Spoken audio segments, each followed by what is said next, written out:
feeling like a shark in a shrimp tank.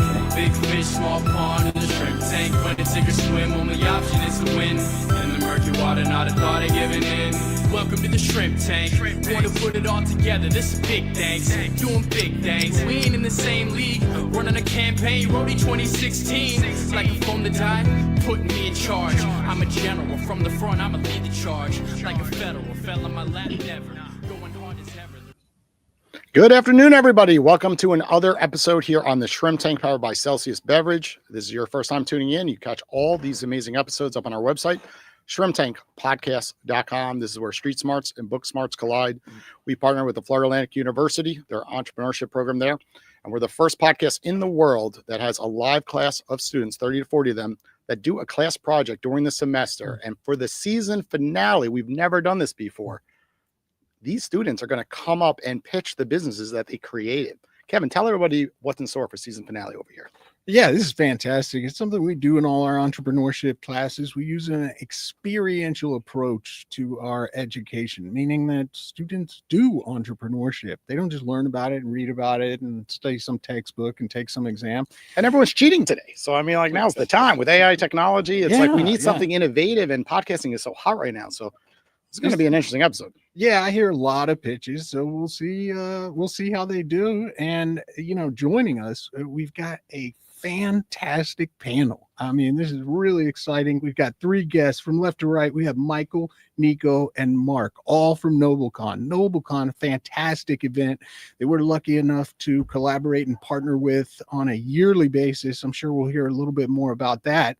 But we'd like to kick things off, Nico, with an elevator pitch, because we encourage all our students to develop a good elevator pitch when they introduce themselves and their products or their background quickly, within about 60 seconds. So I'm going to put you on the spot, Nico, and give us your elevator pitch. All right, Kevin. I'm honored to be here today. Jason, thanks for having us here. And welcome, everyone.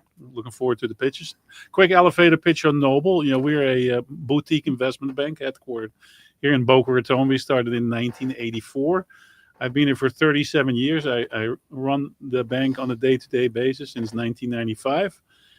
We cater to middle market companies, both publicly traded companies and privately held businesses, help them with capital raises, M&A, advisory services, and research. And with me today is Michael Kupinski, to my right, your left. He's our director of research, has been a research analyst for over 30 years with A.G. Edwards, which was a investment bank out of the Midwest that merged with was bought by Wachovia during the financial crisis and ended up in the hands of Wells Fargo. Michael joined us during that turmoil and has been with us ever since, and set up our St. Louis office, which houses most of our research analysts today. And to my left, your right, is Mark Pinvidic. My partner has been with me for over 20 years. Mark is in charge of all our marketing, conference programming for the firm, as well as our in-house legal counsel, which is kind of a interesting combination. I thought you were going to say in-house dress code over here. Look at you guys. Right? So that's where I thought he was going. And let me add, Mark's a bit of a Florida Atlantic legend in my mind, and he should be for everyone else as well. Not everyone knows this, but he was really instrumental in creating that Shark Tank event last fall, which was really one of a kind when we brought the sharks right here to our campus, and some of our very own entrepreneurs got to pitch those. So, Mark, we can't thank you enough, and we're glad to have you on the show. That was a lot of fun last year. Thank you. Well, let him talk about what's about to happen this year for a couple moments. What, me? Yeah. What's about to happen at NobleCon 2025? Well, NobleCon 21. Okay, that's our 21st year. And one thing I want to make sure is that we're Noble Capital Markets. Our event is NobleCon. So it's been 21 years when we did the first one. The last two, like was said, we host them here at Florida Atlantic University in the Executive Education Complex. And then we used the auditorium for 2 years ago, George W. Bush. And then last year we were the Sharks, and we brought 3 of the original Sharks from the show. And we did, like Kevin said, we had a lot of fun, and it was, and I'm here to tell you, is if they would have listened to us, they would have got a better shot. That's for sure. But, and maybe that's going to happen with you today. So NobleCon 21 is going to be here again in the same location. What's different is we're going to kick it off at Meisner Park Amphitheater. Scary. Yeah, that's what it is, because it's very big. It's about 60,000 square feet. We've got the Lieutenant Governor, Jay Collins, coming. He's going to be officiating the first part. And we're going to give out Golden Bull Awards, okay, like Wall Street Bull. And these are for disruptors. And disruption is a bad word, except in this context. Business disruptors are what you want to find. That's where you can get them here. They disrupt and they come to here. That's the kind of companies you look for. And I'm hoping we can see some disruptors right here. And to give you an idea, the Golden Bull is going to go out to people like, and very different kinds of people. So one is Vanilla Ice. Who knows Vanilla Ice? It's pretty cool. How about Mike Tyson? You ever heard of him? All right. And then Celsius, John Fieldly, and others. So that's what it's going to start with. We're going to have a big band and a lot of fun, but most is for networking. So people like to talk to the CEOs that come. They want to talk about their brand with investors. So that's going to be on the 2nd and 3rd. And yeah, we're excited about it. Yeah, and I've heard it rumored around here there may even be some surprise guests at that event. I don't know. Well, there's not a single time we don't have a surprise, so probably will be. And I got one question for Michael before we get into the presentations in a moment. Michael, what was it like to have the sharks from the Shark Tank do the Croc Tank last year? Like, I can't even imagine how nervous. I do a podcast every week, but how nerve-wracking it is, because that was a live audience with 2,000 people approximately, and the Sharks, I mean, they were brutal up on stage. They were. Yeah. And it's always exciting because you never know where this is going to go, right? You're sitting there interviewing them and you don't know where any of these things are going to go. Of course. And so, and also, you know, two years ago, I interviewed President George W. Bush, and literally just walking into something like that, you know, you're interviewing the president of the United States. And so, yeah, it's a little nerve wracking. I just want to add that Mike is, I mean, he's not a moderator, but when George W. Bush was coming, you have very few people that they will allow to moderate a panel with him or an interview with him. And so I came with this idea. I thought, what if we could have our own guy so we could get a little promotion for Noble Capital Markets? And I went back, we had to do a whole, you know, background on him and all that kind of stuff. And there was only 2 others that they accepted. That's Dana Farina and Bruno and can't remember the other guy.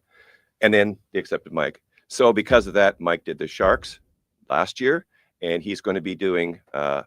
You want that special guest? Yeah. So have you ever heard of Brett Baer? Do you know who he is? Of course. No? Okay. People don't watch the news. They don't watch the news. TikTok. He's going to be doing with Brett Baer at about 7:45 in the morning over at the complex across the street. With Brett Baer. So it's going to be a fireside chat. It's going to be very interesting. Brett Baer has interviewed pretty much every head of state, world leaders, from Trump to everyone. He's interviewed Donald Trump on Air Force One in his office, which has not been done before. So he's a very, very, very high profile journalist. I'd like to add 2 cents. Oh, excuse me. Yeah, go ahead. No, just about our conference across the street from here in a couple of weeks. So the second day, the first day is the network event, as Mark mentioned. But then the second day, after the keynote address from Brad, we have 80 public companies that will be pitching like you are pitching us today. They get 25 minutes to pitch to an audience of institutional investors, family offices, smaller money managers, and high net worth individuals. And then, we set up one-on-one meetings for those public company executives with investors, for those investors that want to take a deeper dive. So it's a very informative, lots of, investment ideas floating around. So if you have an interest in investing, if you're part of an investment club, I know we're allowing FAU students to the conference, nice. be our guest.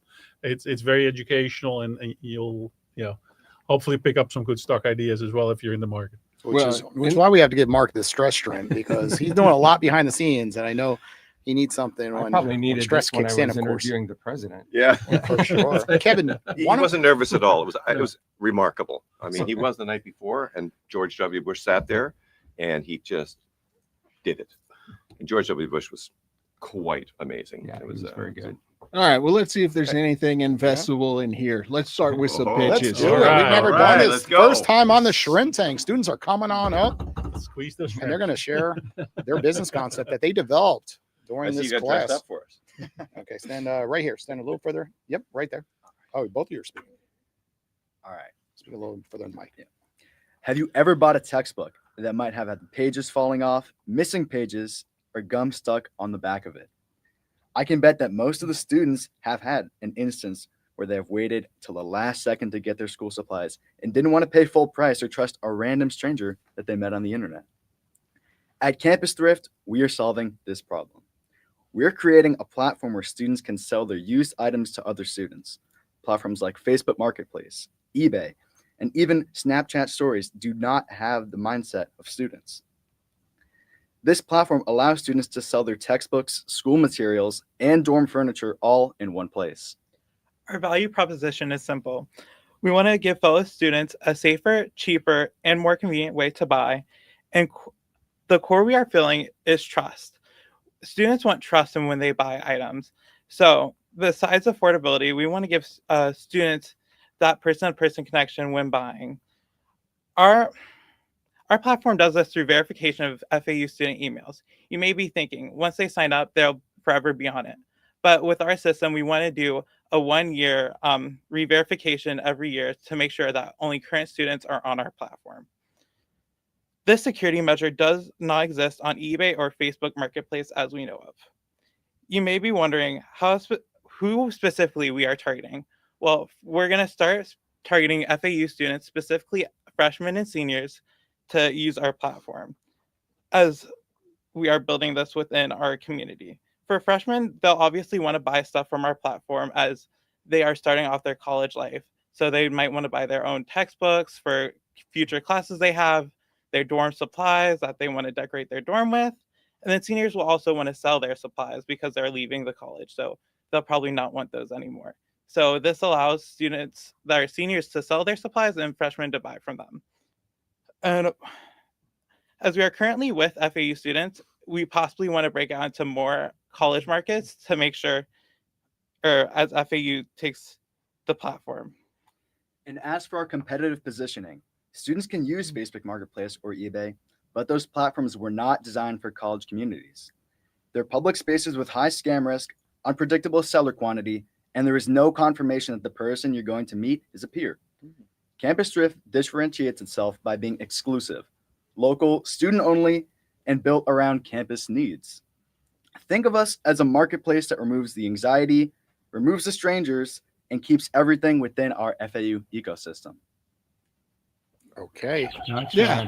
Yeah. Well, Mark's getting excited over here. Yeah, it was a pretty interesting and compelling value proposition. But I guess I was trying to understand exactly how it's an app, right?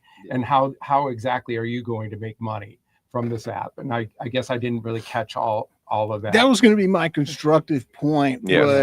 Is conceivably it's a marketplace, so I'm envisioning you're taking a transaction fee, right? A small yes. slice of the transaction. Yeah, you definitely want that to be in there, though. That's the business model. Otherwise, it could just be a hobby. And it goes from books to furniture, right? Yeah. Anything. Okay. So how do they actually move those products around? How does it go from one to the other? What's the logistics behind that? Definitely, yeah. So we're going to be working with Atlantic Park Towers, Talent Towers, which is being built, and also the FAU bookstore in order for them to be holding our furniture, our books and supplies in stock with them. And this is different from anything you see on eBay or Facebook Marketplace, because a lot of FAU students, you won't have a car, right? You won't be able to drive somewhere and meet someone in between in order to pick up furniture, drop off furniture, or whatever it might be. Great job explaining the value proposition. Yeah. I thought it was really strong, really clear, and nice job. You want to go to the next one? Yeah, let's get the next one on. Well, they're coming up. I love the idea. They do some positive. I got to tell you, you escaped. You did a good job. Good job, because people are 10 times more likely to buy from an alumni, and they feel safe. And it is a trust issue. I use eBay, I use Marketplace, and everyone hates all of these apps. OfferUp has done a better job, but I think you're onto something. I run the Owl app, and I do see the connectivity with alumni. So good job. I can't believe Let's it go hasn't deeper. been done. Yeah, it should. They've done like thrift stores are selling books. It's mostly books, but no one's done it on all items. And to me, that public Very safety cool. and Very doing cool. exchange, I absolutely love it. All Good right. job. Good afternoon. Our business venture is DriveU, and we are solving a dangerous and expensive logistical problem. So what is the problem? Every night, millions of drivers face an unacceptable choice, which means that they could drive impaired. Driving impaired often causes accidents, DUI fines, jail time, and financial ruin. Alternatively, they can use Uber or Lyft, which solves half of the problem, but this also leaves their vehicle behind. When you leave your vehicle behind, you're exposing it to theft, towing, and ticketing. So current solutions leave the customer with an incomplete service and residual risk. So what is our proposition? DriveU provides a safe, legal, and convenient two-driver transportation service that ensures both the individual and their vehicle get home safely in a single transaction. We are selling comprehensive safety and absolute peace of mind. Our core value proposition is the elimination of catastrophic personal and financial risk. Our primary customer segment is targeting the high-risk demographic, which is impaired drivers leaving bars, venues, clubs, restaurants, and we are focusing on young adults aged 21 to 24. These young adults are the cohort with the highest percentage of alcohol-impaired fatal crashes. We leverage partnerships with local venues and college organizations to capture demand precisely where the need is concentrated. Our competitive edge is that DriveU is built on guaranteed safety and full service convenience. Indirect competitors like Uber and Lyft get you home, but they don't get your car home. So that's where we come in, and we get you home and as well as your car home. Direct designated driver services, such as Driver, often require customers to pay an additional fee to get the second driver home, where us, it's just a one-time fee. Our premium two-driver model provides a second follow car driver retrieval, mandated real-time GPS tracking, and a $1 million liability policy. We have our target price set at $45, and we believe it is justified because we eliminate operational hassles and provide essential risk management, helping the customer avoid potentially catastrophic and financial losses. DriveU is the only complete, professionally insured, and convenient solution available. I think it's a fantastic idea. The questions that come up in my mind are scalability, right? With Uber and Lyft, they have a tremendous infrastructure in place, and the systems behind it. As far as capital required to execute on your plan, even on a pilot's scale, how do you envision that? So we have our annual costs are at around $129,000, and our one-time startup costs are at $150,000. So we see that obviously it's a bit higher, but we kind of want to ensure that we have insurance, safety, all that provided. So I think you got to be careful in terms of how you present. You describe the problem, which is great, okay, but the problem is, and we'll call it the fire alarm rule. In the first 3 minutes, you're doing your pitch, and the fire alarm goes. Are they going to want to come back and listen to you again? So I think what you want to look at is going through a format is what you are, how do you know, are you sure, and can you do it? Whack them. Yeah, that's what it stands for. But that's the only thing I'd say. I mean, I'm a little bit confused how it works. I certainly see the objective and I see the problem. I'm not sure you articulate real clearly of what you are. And that's where you should start. Every presentation is what you are. They pull the alarm, they want to come back and hear the rest of it. But good job. Thank you. I would agree. Nice. Thank you. Nice work.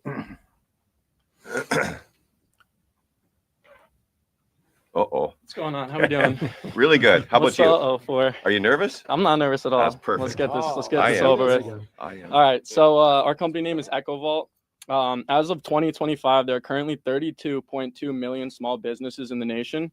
On average, 45% of those small business owners are not eligible for receiving loans from large banking institutions.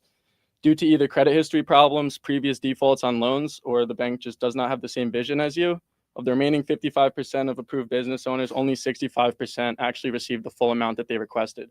So what do you do when you can't get approved from loans from the big banks and they don't approve you for the full amount you need? EchoVault is a secure, easy-to-use platform that simplifies the entire loan shopping process. Instead of filling out multiple applications for various different private bank institutions, Users will fill out one universal loan application to our company, which will request basic information needed by yourself and the business. Example, your address, your social security number, your EIN, and a couple bank statements or even tax forms to prove that you're doing what you say you're doing.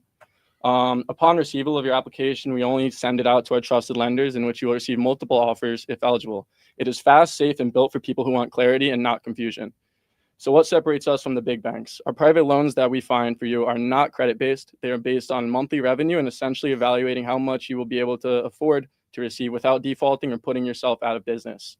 A lot of successful companies that do 100,000 plus in revenue a month cannot get approved for typical Wells Fargo or JP Morgan loans, so they'll turn to us. We will submit your file to about 20 plus lenders. Each lender has their own underwriting team in which they will form their own offer for each applicant that we send. Our company is essentially a data broker. Our private lenders that we will partner with will want to work with us because finding trusted applicants for loans is difficult. This is a proven successful business model, but instead of having a large team of cold callers, we'll prioritize marketing to our website, where all you need to do is fill out an application, submit your bank statements, and the funds will be in your client's business account as soon as the end of the day if approved. Users receive real-time updates, clear details on rates and fees, and a customer support line for any in-person questions that must be answered. Their information will be safely stored in our database for possible future applications because it is likely they will need funds in the future, making their next loan easier than the first. So how will we become a profitable business, you might wonder? We will earn a commission from the lenders each time one of our referred customers is successfully approved and funded through their platform. This is the most used and profitable model for loan brokerages such as ourselves. Commissions typically range from around 10 to 15% of the loan amount, depending on the terms and the amount that the customer receives. Secondly, we will charge a customer a small flat processing or universal application fee for the convenience of submitting one form that's sent to multiple lenders. Our application fee will be a one-time fee of $39.99 to get your application shared with our lenders. Since looking into receiving commission from our lenders, it makes sense for us to waive the fee for customers who have already been approved in the past to encourage them to come back with us, so we will get paid on the commission again if they decide to become a repeat client. Lastly, because we are a broker and not the primary bank, any of our customers who default on any of our loans received will not directly affect us legally. Instead, that will be handled between the lender and the client. Depending on how long the client was into the loan, we may be asked to recall the commission back, but this model decreases legal liability on our end, allowing us to focus on maximizing profits. EchoVault is where smarter borrower begins. Okay. I'll do my first, and you guys. You guys are the finance. All right. So once again, you call it backing into the story. La, la, la, la, la, la, la, la, la, and then you find out what you are. You start up. We have developed this. This is what it does. Here's the problems. If you do it in reverse, we're going to know what you are right from the beginning. And that's where that intrigue comes. But if I have to wait for your whole story to find all the problems, all the issues, and all the things, and then you tell us what it is, and I'm assuming it's an app, it's an online thing, right? Yeah, website. Yeah, but that doesn't come out at all, but certainly not the beginning. So that's all. I mean, it's a complicated business you're talking about. It seems very, very complicated and very difficult to make happen. But well, I'm kind of curious because I thought that there are companies like this. I did too. Yeah. Right. I mean, I kind of hear advertisements on radio already for companies that do provide, small business loans and stuff like that. So I'm a little confused by that. Well, so the main difference with that is they have like a group of cold callers. What we do, we don't have any cold callers. So basically we just have a website, and we're going to focus on bringing like through marketing, search engine optimization. You search on Google small business loan. The goal is for our company to come up first. The difference between them and us is we're not, when they get a client and they get a decline, say you apply for my business, you get declined. What they're going to do is they're going to sell your information right away. And that's going to lead to billions of phone calls coming in. You guys are business owners. I'm sure you guys get them all the time.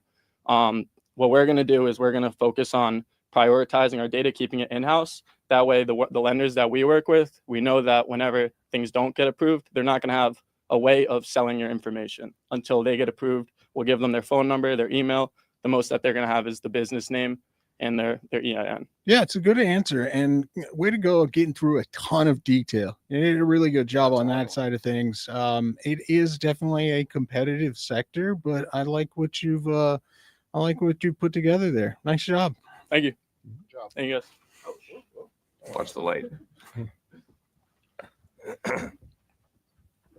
Man, They're this going is into detail. incredible. They're I going into mean, detail. I was not expecting this. Well, I wasn't sure. talking about the students. I was talking about the way Mark has behaved so far. He's let I know. everyone finish. He's about to rip that stress shrimp into 50 million pieces, but We he's got a whole hanging bucket. in there. We got a whole I bucket for was, him. I was told to behave. Okay? He's- Every time I and- put the mic this and way, he- he slides it back. no, We he's had on. we had a little bit more active conversations on the companies that pitched us for the Sharks. I can tell you that. But feel no pressure. Yeah. You're on. No pressure. All right. No pressure felt at all. Good afternoon, everybody. So the company that I'm going to talk about today is called Fairwheel Advisors. How many of you guys like the dealership experience going to buy a car? You're one out of I enjoy it. 13%. Because they're so bad at sales. I'm like, really? It's so much Yeah, fun. I could just have fun. Uh-oh. It's humor to me. It is for me too. I do feel like interrupting here, but I won't. You always got to make sure, the glove doesn't fit. Remember that thing with, well, you really want to start with something, you know what the answer is. So you say, how many of you guys like it? And everybody say, oh, I love it. Oh boy, it crumbles down your premise, but go ahead. No pressure. Of course. So to reiterate that point, right? 87% of people don't like the dealership experience. Seeing how he was the only one in the panel that really liked it. I just didn't put my hand up. Of course. Hey, there's outliers in the data. Yes. And then 61% feel like they're taken advantage of. So the core value proposition of Fairwheel Advisors is that we act as your personal car buying consultant and negotiator. All right. Something that I personally like to do. I love negotiating at car dealerships. It's something that I'm really good at. The value that we provide to people is essentially saving them about $2,000 to $5,000. That's for every transaction that I've done. I can guarantee it. Otherwise, you don't ever have to pay us, right?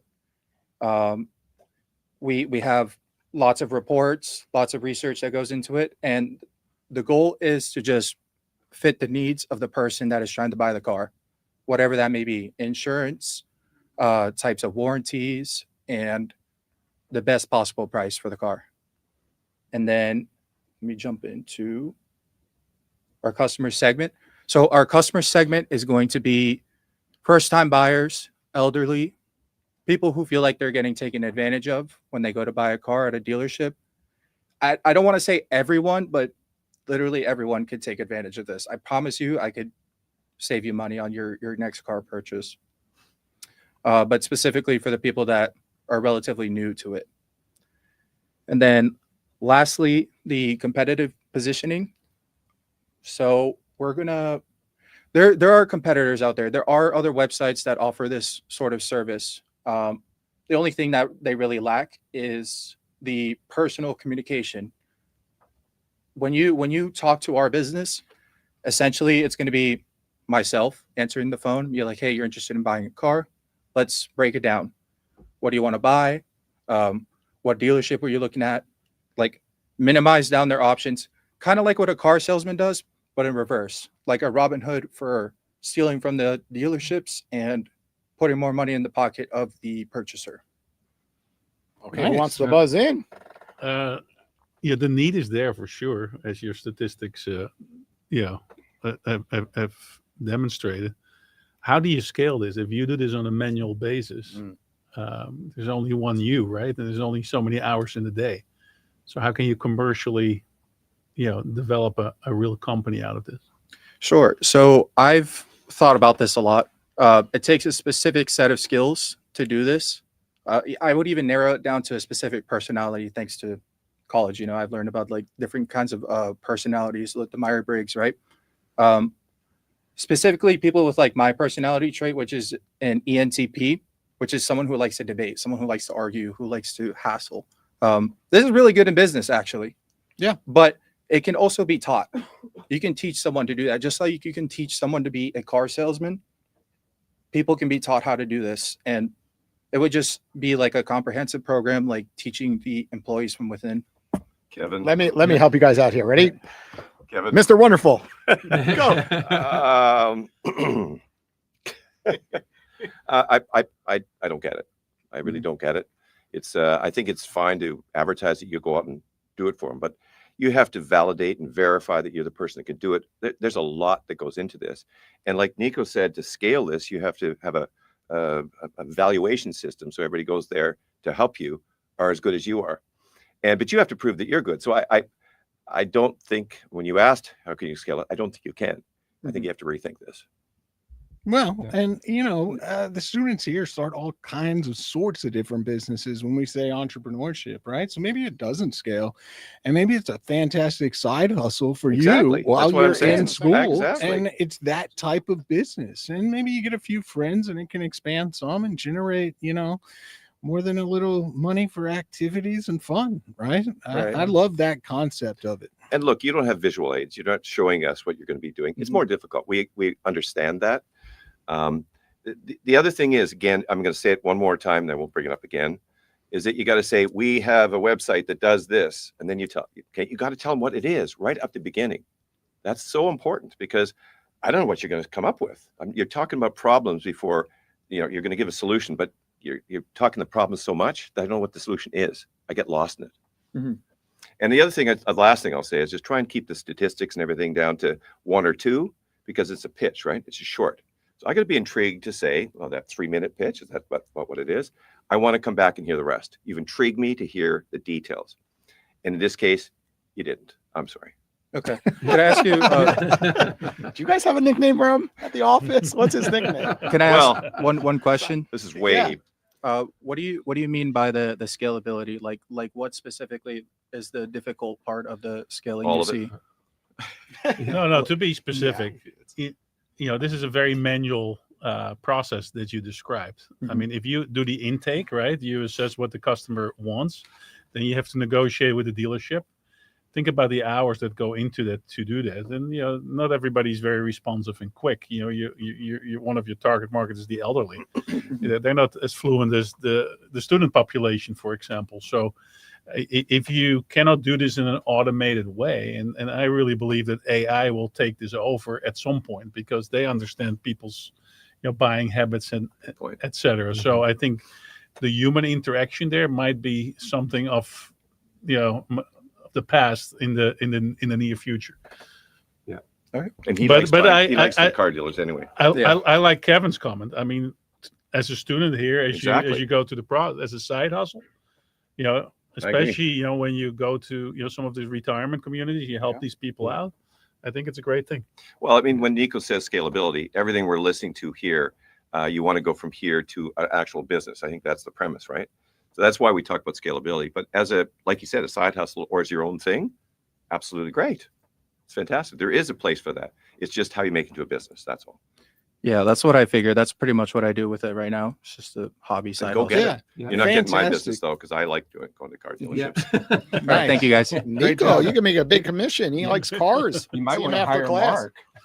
Hire Mark is one of your $50,000 on his next vehicle. Okay, our next students are coming on down. It's like The Price is Right. Come on down. We got 2 of them this time.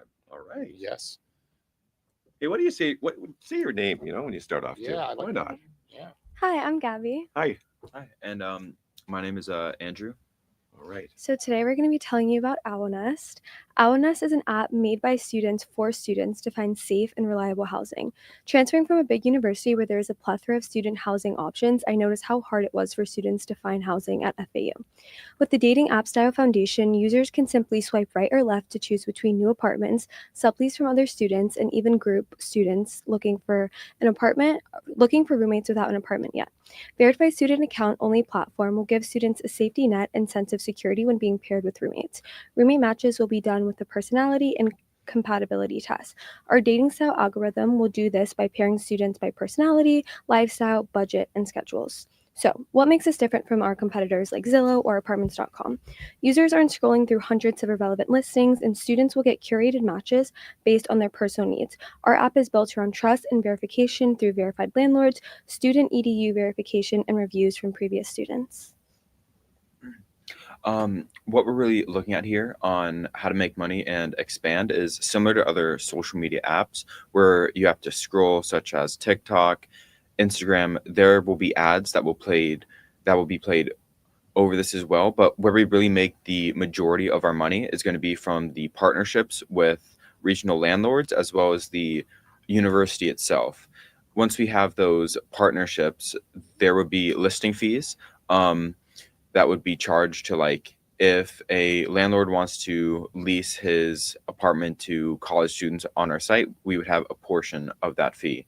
And our final way to make money as well would be a month subscription fee, which there would be 2 tiers of our app. One is the free basic version, of which anybody could use. And then there would be a second version that upon paid access, you get access to being able to see deals sooner, being able to have better perks in the app to help you find and locate where to live better. And our overall goals on how to expand the business and to properly scale it is, once we have generally secured this regional market, we want to plan to eventually move to other colleges, schools, and general areas around that. Okay. I'll start off with something positive. That's a verified problem. I know the panel may or may not be familiar with that, but being part of Florida Atlantic, student housing, that's one of the challenges here at Florida Atlantic, so much so it's even on the president's radar. I like the business model too, and that you're trying to bill the people who are trying to get the rentals as opposed to the students. One of the downsides and the challenges with the student side, same thing I deal with, is you are going to have consistent churn from the user side. So that's just a challenge to address. If you're doing a good business, if you're successful, people are going to leave the platform. That can be kind of annoying, right? Every time you place them in a house, they're gone. They don't need it anymore. But because you're getting revenue from another source, totally reasonable. Our backup to that, and since it is going to be like mainly during fall and spring semester, what we would do is students can also list like services, like moving services, if they're selling old furniture, stuff like we would also have that feature on the app to help kind of bring people back in during the slower seasons as well. So I'm going to tell you that I actually like this because I actually owned a real estate company. And so this is a very interesting to me, and especially from the roommate standpoint. But I do think that there are other services out there like roommate.com and a couple other things. So I think it is a little bit of a crowded field, but being specific to the students, I think is very interesting to me. So I actually like that idea. Thank you. Yeah. Good job. Thank you. You started by saying what it is, right? Did you notice that? She started by saying what it is. I'm intrigued. I want to know. I'm not going to give you, because we got a lot to go through here. So I'll just say one piece of advice is that pick the most important things to convince me to listen to more, and that don't provoke too many questions, because it's a pitch. Okay. So talk about the things that you know you can deliver on, how you get the expertise, how you can write this app or website. What it is, how do you know, are you sure, can you do it? If you follow that format every single time, just think about it, whack, that's the easy way to remember it. It's going to make it a lot easier. And remember, these are pitches, okay? So we're not going deep into, can you do this? So what you want to do is do the highlights, and in that order. It's very important, but I'd say it was a really good job. Thank you so much. Mm-hmm. Thank you guys for your time.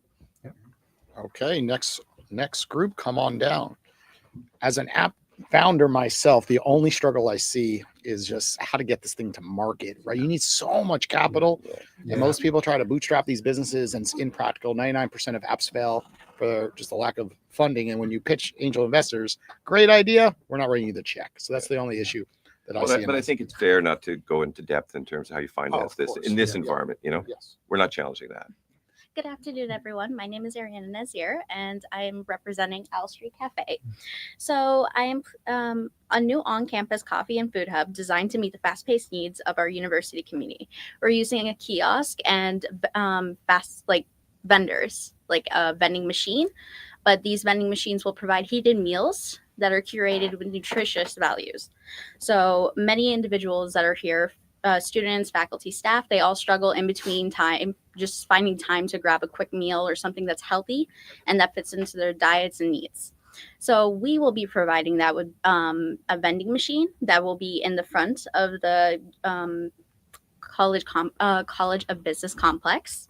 And from there, many of the students and faculty can just go and order whatever meal that they see fits their nutrition value. You'll have vegan, you'll have all the other food diets that they would like, and you can just order it through the vending machine. So it eliminates the time and they will be able to grab high quality coffee and grab and go meals in general from our kiosk as well. So they can choose whether they want to interact with people, or they can choose if they have a quick time commitment, they can just run and grab and go.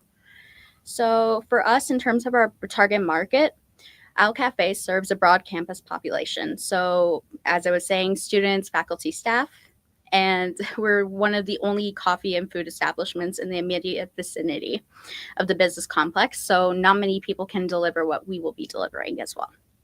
So although they can choose to go other places, it's far for them to get that. And our cafe's commitment to streamlined service, rapid ordering, and menu offerings will be tailored to academic schedules, allowing us to fill that gap that has long existed on this campus. So to sum it up, Owl Street Cafe solves the pressing issue of limited time and limited convenient dining options, serving a clearly defined and highly engaged community, and holds a strong competitive position as the fastest and closest cafe solution available to the FAU College of Business students. So that being said, thank you.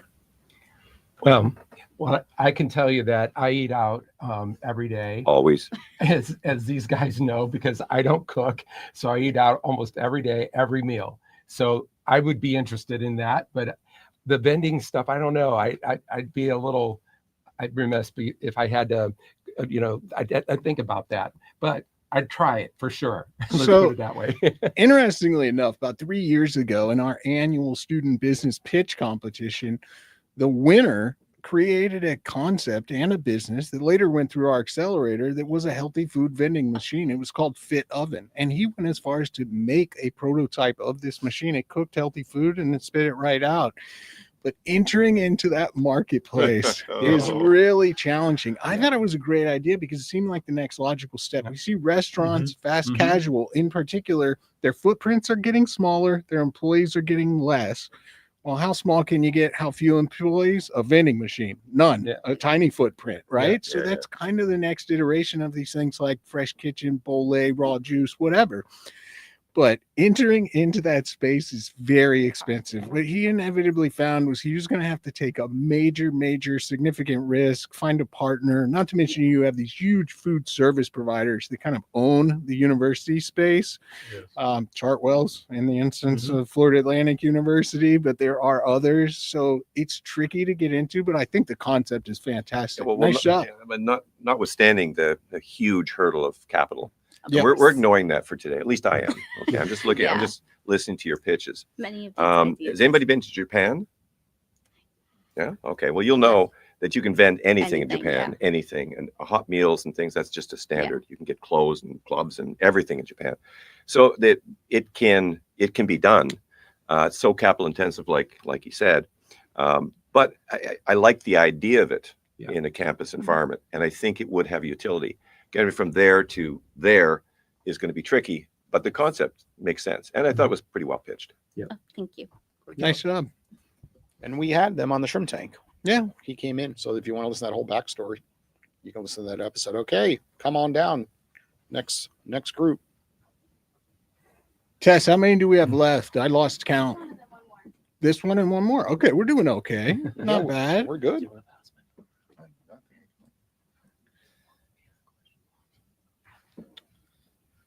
Hi, Shrimps. I'm Tyler. And I'm Sebastian. Are we Shrimps now? I like this. Yeah. We're Shrimps. Yeah. We're the Shrimps. I like that. Hi, Sharks. No, you're Shrimps. You get the big shrimp. So we created an app called Tappin. And have you ever just spent $12 on Starbucks and then never paid for parking because you're like, oh, it's too much money, but it's $5? So we created an app that gives us student discounts for $5.99 a month. What it will do is show you a curated algorithm based on your favorite events or your favorite places to go to eat or any place that you would regularly go to. Our customer segment is all about the faculty and students here in FAU.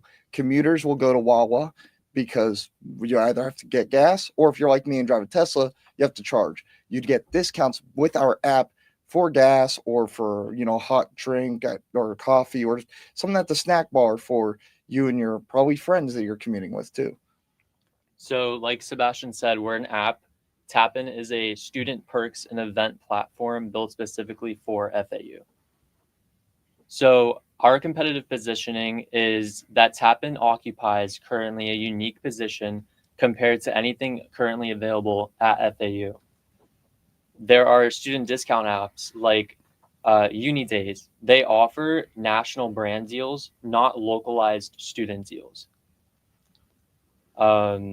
And these are also student requested discounts in Boca. After doing student surveys throughout our class, we have found that this is a very, very high demand product in Boca. There are event pages on Instagram. There are Twitter pages. There's multiple different apps, group chats, but there's not a centralized app for people to get localized student requested discounts. They're scattered and inconsistent, not connected to verified student experiences. And Tapin will be the first platform that combines local discounts, FAU event discovery, nightlife perks, and real-time alerts all in one place. Our competitive edge comes from being hyper-local, student-validated, and supported by vendor partnerships and national platforms that national platforms don't offer. So that competition makes Tapin the most relevant and the most convenient solution for FAU students specifically. We're here to make student life more simple, cheaper, and more connected. Tapin is how FAU gets there. So essentially, your intention is to charge students to serve them ads. To get I a mean, it's discount. bold, To but get a discount. It's going to charge you to get a discount. I like that. I like it. Yeah. Do you have a patent? Oh, I'm just kidding. It's kind of like the Boy Scouts. They sell those coupon books, right? And, you know how they give those. They sell you those coupon books, and then you rip them off. And you never use them. That's my experience with those. Anyway, they do them on a charity basis. What I like about their value proposition, and you use the word local, right? Right. I mean, for new students coming on campus, they can immediately associate with local businesses, local bars, restaurants, nightlife, etc. So I think that's a great value add, to students. And I think it's something, I'm brainstorming here with you. It's something that you can probably roll out around the country, but you need local ambassadors, right, that have their roots into the community, right? Right. And maybe you can think of franchising that mall into other areas. Yeah, and realistically, you wouldn't have to charge the students. You could generate enough revenue on the referral fees. I got to tell you, I mean, exactly what Nico said. You called it, I think, hyper local. Hyper local. I love it. Yeah. That's what he said is exactly what it is. We hear a lot of pitches from very sophisticated companies. Today is not to look at patents and how you're going to finance, but that hyper local approach is brilliant. So you take your little microcosm and build one and franchise it. But that's what sells this, is that hyper personal kind of, I like it. This actually has been done, but not on an app basis. I was gonna exactly. I know exactly where he's going. Yeah. In the media space. In the media space. Yes. Yep. Yes. Yeah. He's in the media space. Yeah. That's why. That's my domain. Well, I think it's Mike's also got an Emmy. to share that with the group how he does. Yeah. How it works in the local community. Yeah, in the local communities, they actually have where they actually have ambassadors, and actually in colleges they actually have this where they actually sell and go out to the local communities and businesses, and they used to put it in papers like a tear sheet, and they would go to local businesses and distribute them among college students. So you're taking it to the next level and putting it digital. on a digital basis. You rejangle this deck that's pitch, okay, and thinking about what we said, because we all came up with the same thing. That's your value proposition, and you don't have to prove any of the stuff you said, that this is that and that, right, on this particular pitch. But it's, as soon as you said it was hype, and I love that. The hyper part is great. So I think if you just move around your deck a little bit and really start focusing on that, okay, I think it's well done. I would even like it if I had it geofenced, and where I can actually geofenced, I can actually take my phone. And if I was going into that local business and I had it at on my app, that my couponer That's would cool. show up. So That would be That's a good idea. That would we be really cool. we kind of skimmed over that, but my ideas was actually having a QR code on your phone. That all you have to do is just scan that, because everyone uses Clover now, which is that little device that you can either tap your card on or has a QR scanner to put coupons in. You'd go in, walk in there, sort of like World of Beer. If you've ever been, you just tilt your phone sideways and gives you a code. You tilt your phone sideways, gives you a course he knows QR what World code, of Beer. and you just go and Of course. take a photo right there. It scans in that QR code, and you get a coupon of like 25% off. Whatever coupon you clicked on would give that to you. All right, nice job. Yeah, good job. Good job, guys. Okay, last and final one. What I would recommend you guys do is create a free WAP. Our last guest, you get a free website. Just run around town and just get all these businesses and then put them up on your website. Don't create an app. Start validate it through a website for free. And then everyone's going to start visiting your website, seeing the deals. I mean, think about even us entrepreneurs locally. Like, we always want to go to happy hours and then just create a happy hour, best happy hours in Boca Raton. I want to run around town. I always say, I'm like, why is this not out there? I can't just find the best happy hours in Boca. All right, final pitch. Yes, I'm Tyler. I'm Andrew. And we're Vaulted. So Vaulted is Sorry, you both said, what's it called? Vaulted. Vaulted. Okay. Vaulted is a monthly subscription-based mystery jersey in a box website encompassing all major league sports, with our main goal of eliminating the time-consuming, overpriced search for jerseys. We throw our customers by providing authentic jerseys, from throwbacks to modern day gear to all that good stuff, memorabilia, with our various subscription plans. We also want our customers to experience the thrill of discovery once again. With each of our boxes, a new feeling of connection to sports also. We want them to be able to express it in their fashion when they wear it. Our customers deserve the story-rich, authentic gear that celebrates their fandom, and we plan to deliver in every box. So what makes us different? It's not really an original idea. It's out there a lot, but we're encompassing all sports. A lot of the mystery box nowadays, it's grounded in one sport, one modern kit, and that's it. We want to encompass modern, throwbacks to classics and vintage, all that good stuff. Also, we have a one-time purchase. So that's going to work how you buy it one time and it's like $95 and that's it. You know, it's our trial for our customers to be able to try out if you're not ready for that subscription time based. And we go beyond shipping jerseys. We deliver stories. We want our customers to have the jerseys, have a bit of background behind it, like the memorable games it was worn in, the history of design, all that good stuff, to make that unboxing experience like just something surreal.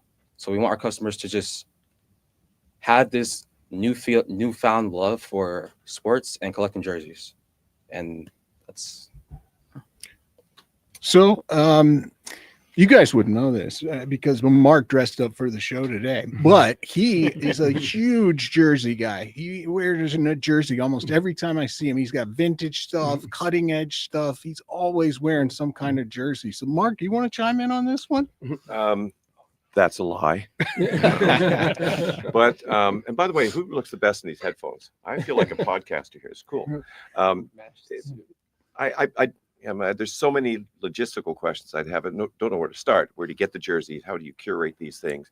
And that none of that was in your warehousing and all the other things. It would be a lot of like buying in bulk from like Nike and Adidas, a lot of outsourcing, and then hopefully building like good relationships to get those before everyone else. So that way we have build a good inventory over time. So, Did you say something about a blind box or something? Did you say something like that? No, I said the first time. Okay, I thought I heard some kind of a catchphrase at the very beginning. Yeah. No? No. Okay.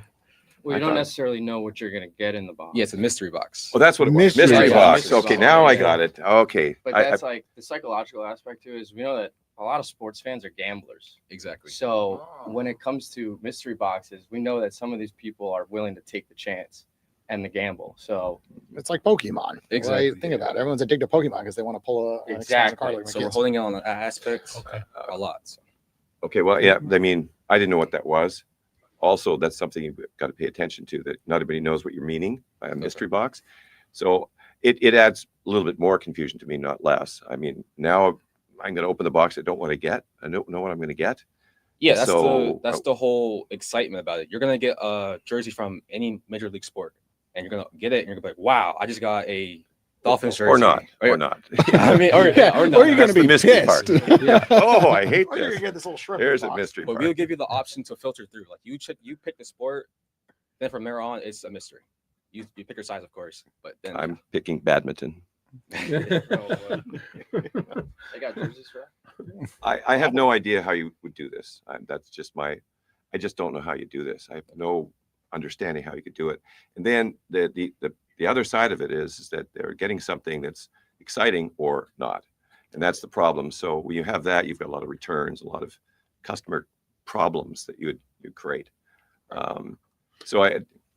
What would be your primary target market? I know a sports fan is like a very general Sports term. fans, the diehard sports fans, collectors, those people who just like to have it.